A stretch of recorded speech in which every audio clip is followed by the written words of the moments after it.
Hey friends, usually I try and keep my own personal meditation practice and Buddhist practice out of these videos that I post to my professional channels, but right now I am feeling a lot of temptation toward despair and rage and other stuff like that, and I wanted to share a few thoughts on how Buddhist practice specifically, rather than just like mindfulness in a more general way, is helpful to me right now. And I'm sharing them honestly because they're what I need to hear, but I'm guessing that probably other people need to hear them too. So I hope this video is helpful to you. I want to start by saying that we are in the middle of like a whole bunch of different crises layered on top of each other. There's coronavirus, there's social justice, there's just politics. I mean, I don't even think I need to say anything else about that. So there's all these different things that we're dealing with right now, and we've been dealing with them for 6 months. And I heard recently on one of Brene Brown's podcasts about this fabulous article written by Tara Haley called "Your Surge Capacity is Depleted." So if you've not read that article, I highly recommend it. Just Google it, you'll find it. And basically what Tara Haley is saying in that article is that humans have capacities to kind of rise to meet a challenge, but they only last for so long. And we're at 6 months into this whole coronavirus thing, and most of us are running out of our surge capacity. On top of that, it's been years now that we've been into this political climate where it's just so easy to fall into dehumanizing each other. Like whichever side of the aisle you're on, left, right, center, whatever, it's super easy right now to look at the other side and to not even see them as rational people. And that's another pandemic that we've all been just living through for so long now that it might feel normal, but it is not normal. Personally, the insight I've had since we've been, this is October 5th, so like within the past couple of weeks probably of 2020, one of the insights I've had is that for me, you know, meditation, mindfulness, that sort of stuff is great, but like there's really a big difference for me personally between Dharma practice, like the practice of Buddhism, and, you know, sitting and meditating for a while. And I find that it's at times like these when things are really difficult that I suddenly appreciate what my practice has been doing for me this whole time. And I also appreciate the tools and the resources that like specifically Buddhist practice gives me. So you could have a different spiritual tradition that gives you the same benefits or other benefits, benefits that you wouldn't get from just like a secular tradition. But for me, I'm coming from the tradition of Tibetan Buddhism. My temple is Dawn Mountain Center for Tibetan Buddhism, Houston, Texas, EA Dawn Mountain, dawnmountain.org if you want to get connected with some awesome resources. So in this video, and I'm planning to make some other videos in a sort of series on like Dharma practice now in the middle of this.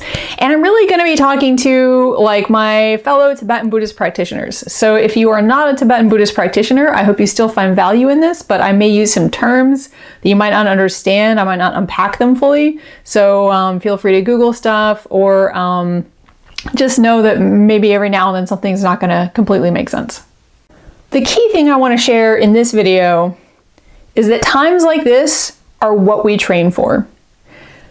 Like from the time I started practicing Buddhism, my teachers have always talked about it in terms of practice. We're cultivating skills, we're growing a garden, you know? And I remember one time seeing an article in which somebody wrote, well, we're always practicing, do we ever arrive?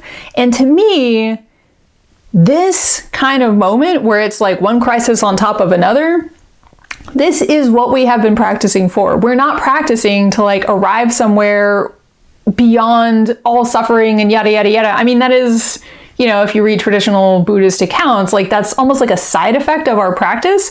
But for me, I'm not practicing because I don't want to suffer. I'm practicing because suffering sucks. And like the practice of Buddhism gives us certain tools so that when times are really difficult, we can step up. I think a lot of times we wait for like the right circumstances, you know, like, oh, when I can go off and do a 3-year retreat, I'm going to do that. Or like when I have 4 hours a day to meditate, like then I'll start. Or when my mind is less crazy, when my life is less crazy, blah, blah, blah, blah, blah. Like we're waiting for the perfect time.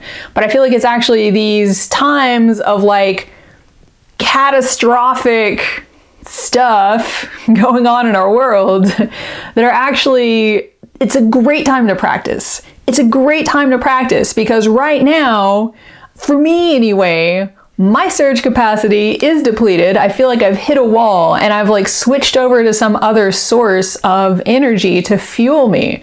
And let me just say right now, I don't always feel any source of energy. Sometimes I just feel like crawling into a cave somewhere and like checking out for a couple weeks and then coming back. So like what I'm gonna say, I'm not trying to say like, oh, you shouldn't like take time off. You shouldn't give yourself the space you need. Shouldn't do self-care.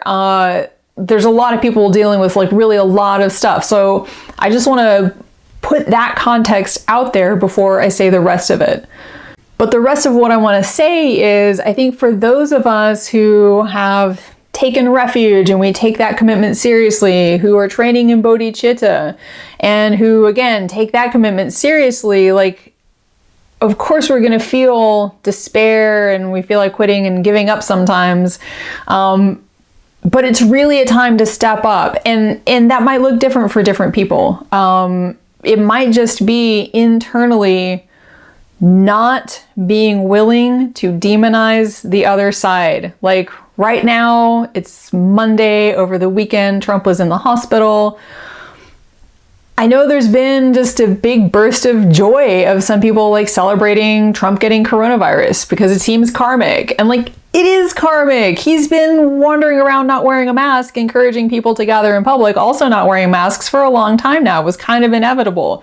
But like, as a practitioner of Buddhism, I don't want to wish him harm. It's not even about him. I don't want to be the person who wishes him harm. I hope he gets better. I hope maybe everybody learns something from this and people treat coronavirus more seriously because that would save lives.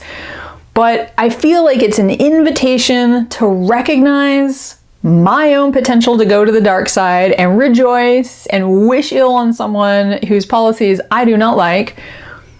But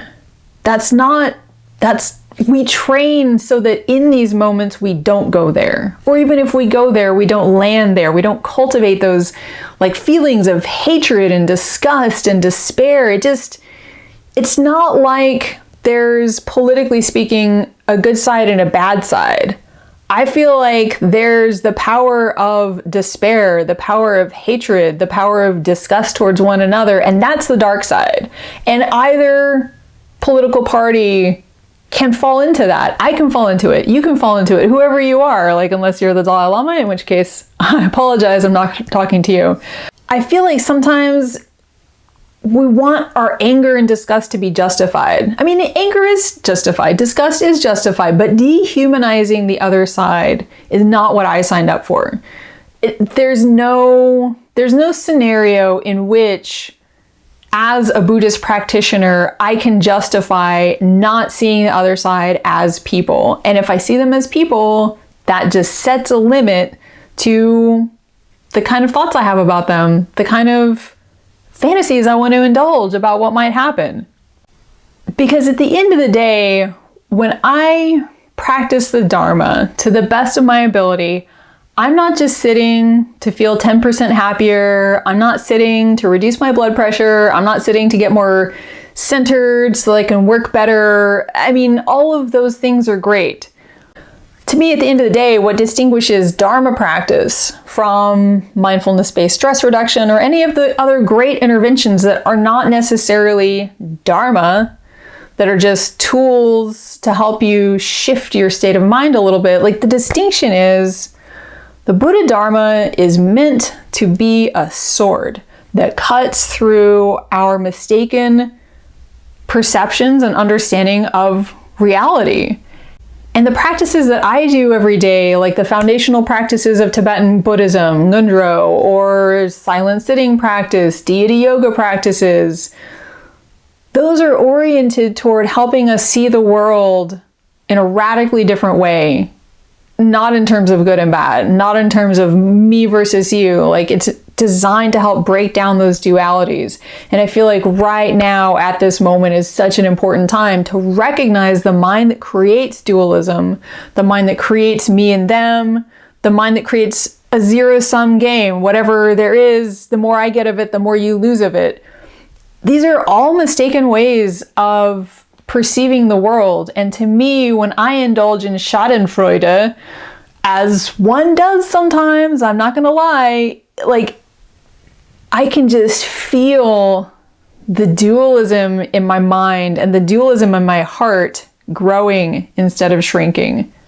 So all of that is one thing, you know, what the Buddhadharma is meant to do, really, to cut through all this noise and static in our lives and get down to reality. There's something else, though, that I want to talk about, and I kind of feel like I'm coming out of the closet here, but I want to talk about non-ordinary reality. Okay, time out. This video has gotten way longer than I intended, so I'm splitting it up into 2 sections. If you want to know more about me coming out of the closet and non-ordinary reality, please tune into part 2 of this video. Okay, thanks for tuning into part 1 of what turned out to be a 2-part video. I hope this was helpful, and I hope to see you later this week or next week or something in the second part of the video. Okay, stay well, y'all. Bye for now.